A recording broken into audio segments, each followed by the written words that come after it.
Hello everybody. In this video, I want to show you how to do a travel claim. We've had several travel claims in the last few weeks that have bounced back because of something being incomplete or something being done incorrectly. So I wanted to show you the proper way to do this so we can avoid some of these bounce backs from the business office. I do want to say that this is district wide. This is not any one person. We've just had a lot of issues lately. So I think this is the easiest way for me to show you how to do this. Before we start, you're going to need to know the physical address, the street address of any destination you're going to claim on your travel. And for the purposes of this video, I'm just going to use two of them that I am familiar with.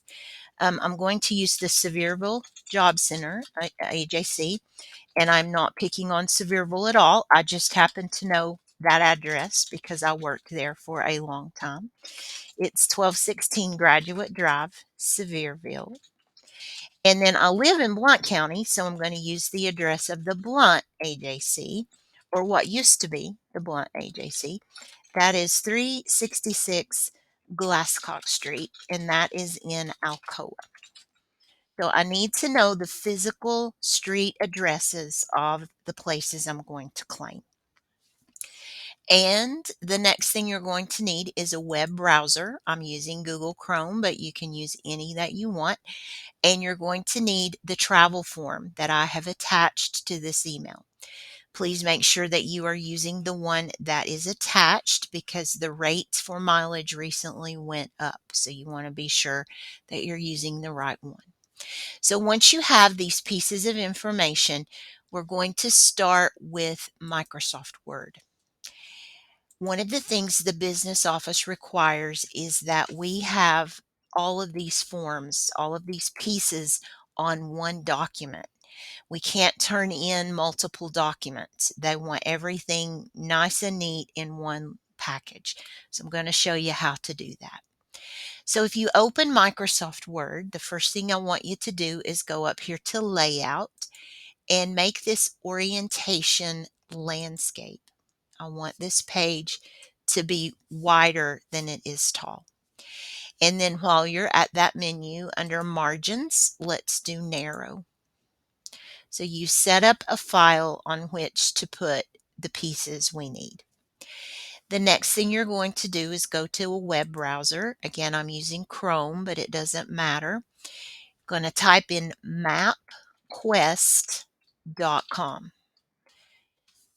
I used to use Rand McNally, but now it is MapQuest. You do not need any of this map. Don't worry about that. The part that I'm interested in is over here on the left part of the window. So you should see the words MapQuest at the top. And in this search bar, I want you to put your home location. For me, this is TCAT. So I'm going to use 1100 Liberty Street. And you notice as I start typing, it populates some options, and I'm going to choose the one that fits me. So 1100 Liberty Street is my home base. Travel is always counted from your home base. If you travel to your home base, that is not considered travel. But if you travel from your home base to another location in the same day, then you can claim mileage. So 1100 Liberty Street is my home base. And then I'm going to click on this green bar that says directions. And then I have this little thing down here. You sort of have to ignore the advertisements. We're looking at point A to B. Now, as it happens, B is my destination or my home base, and that's fine. You can just leave it there. But here, I'm going to type in one of these addresses that I pulled in the beginning. So let's say that I went to the Sevierville AJC on the 1st of April. I'm just making this up. So we're going to plug in that street address as A, and you notice that it pops up. So it's showing my mileage from one location to the other. and you notice that it says it's 34 miles. This is the maximum mileage you can claim. If MapQuest says it's 34, it's 34. If you have to detour and go around, and if there's a traffic snarl, you still can just count what MapQuest says. Okay, the next step is there are different ways to do this, but I'm going to show you the way I do it, the easiest way I know to explain it. I'm going to take a screen clipping of this area right here. So to do this on a Windows machine, you're going to hold down the Windows button, the Shift key, and the letter S, as in Sierra. So Windows Shift S and then release.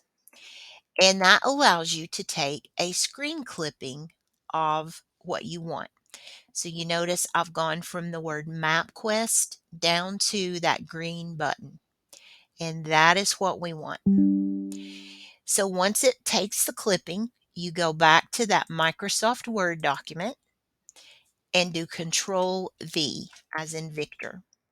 And that's going to put in the MapQuest documentation for this trip, complete with mileage.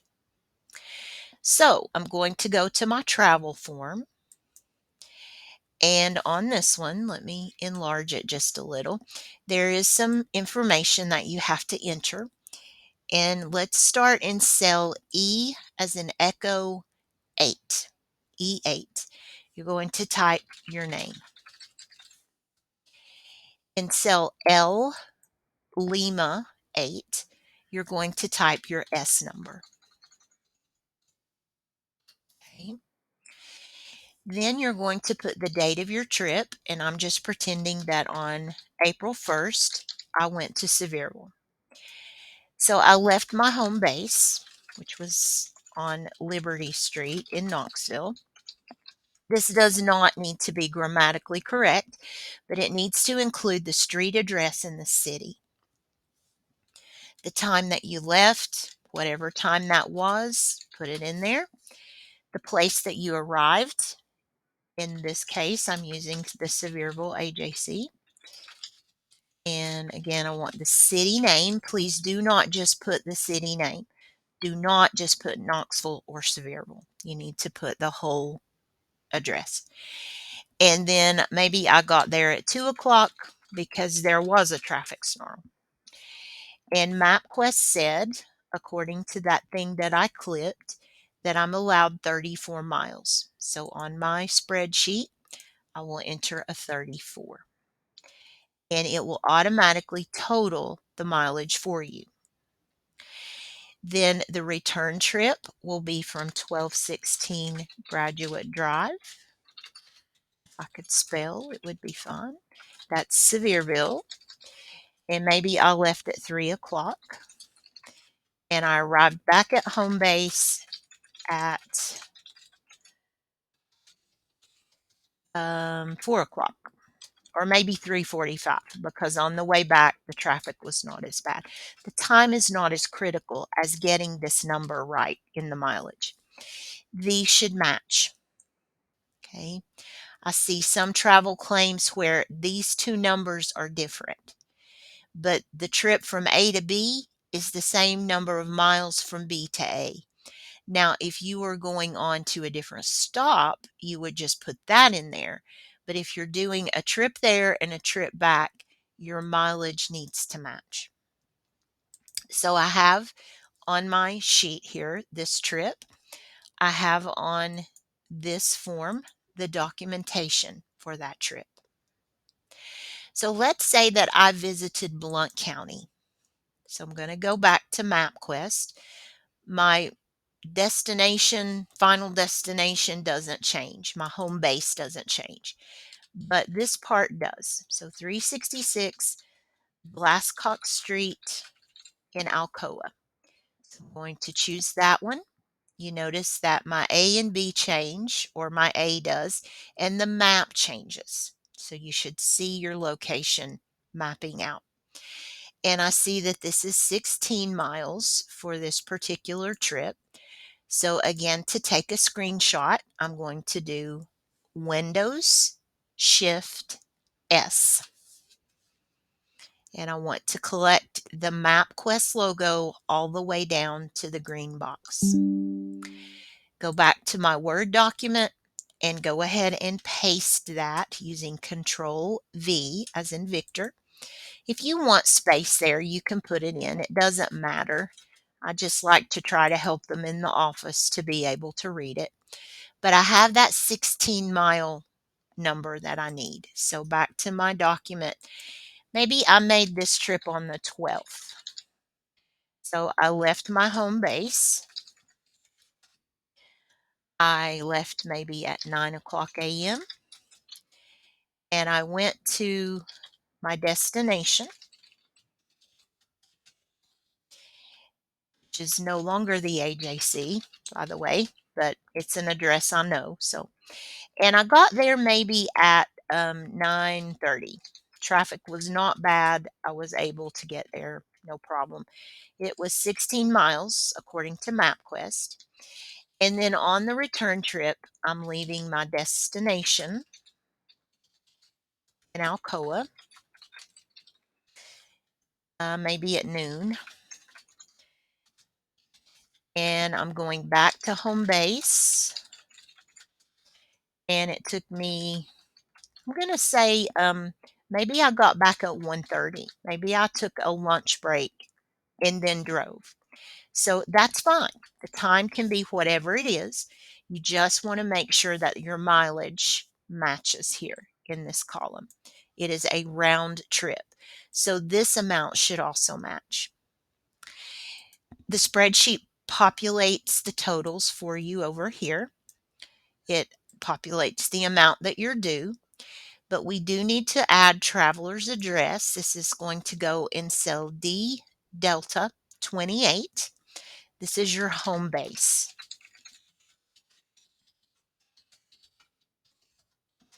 And I usually like to include the zip code there, but that's up to you.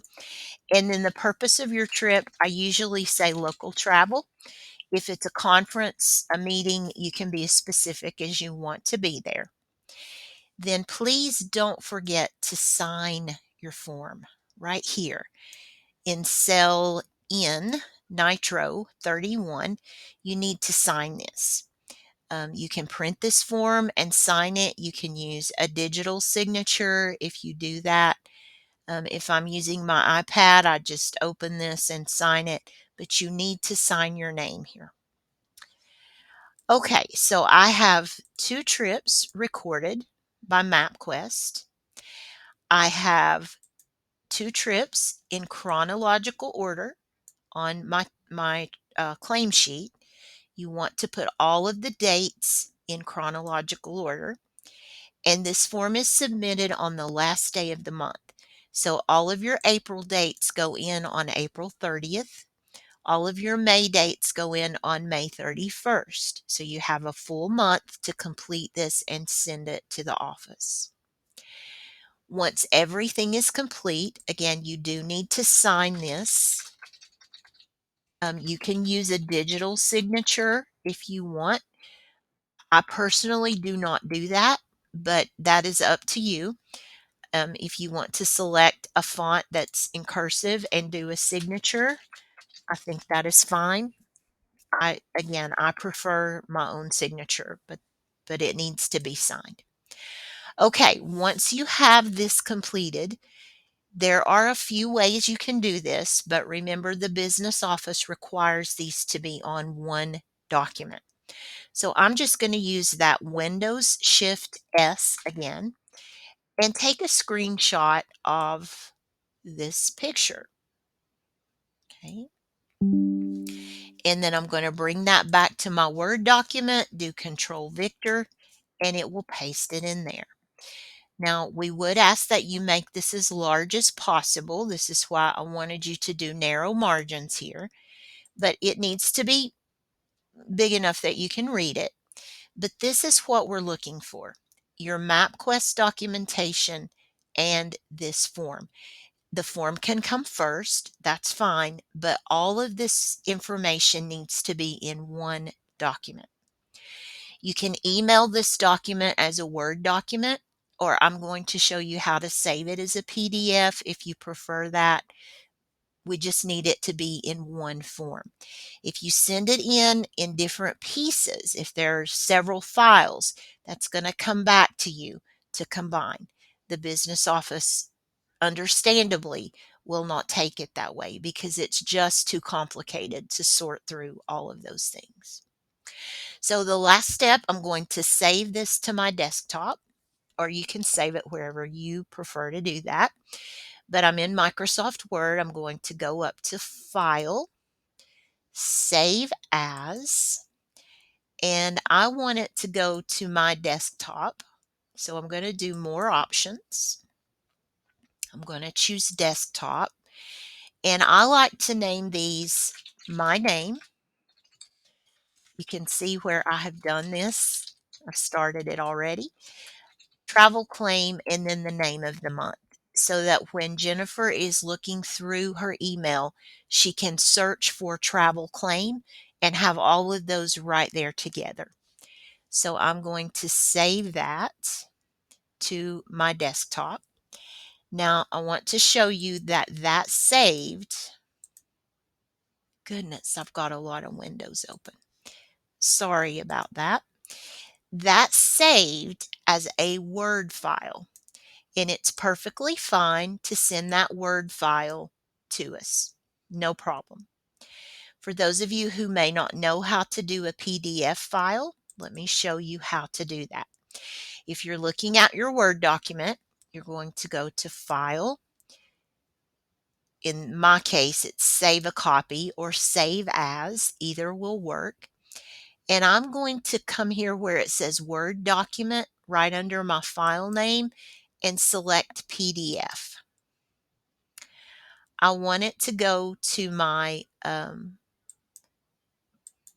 desktop. So select that and click Save. And because I already have a travel claim saved there, I'm going to go ahead and override it. So yes, you do want to save it. And I'll show you the difference. This is a PDF version, which cannot be edited. Once you have a PDF, we can't click in there and change anything.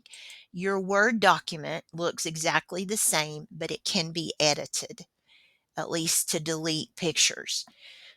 So it's not fully editable, but it's a little bit more than your PDF. Again, either of those forms is fine. You can send it as Word, you can send it as PDF, and I have no idea where mine went on this crazy screen. Okay, oh, here it is. So either of these forms is fine, but they must contain one file with all the pieces. So you would attach one of these to your email and send it to the office. On the last day of the month, your claim will be turned in. You can claim travel back 45 days, so it's important that you turn these in on a timely basis. Again, the end of the month is the ideal time. That's when they're submitted, and that means that your reimbursement will come in the next month. Please do not hesitate to reach out to me if you have questions. I'm happy to help you on this anytime. I hope you have a great day. Bye-bye.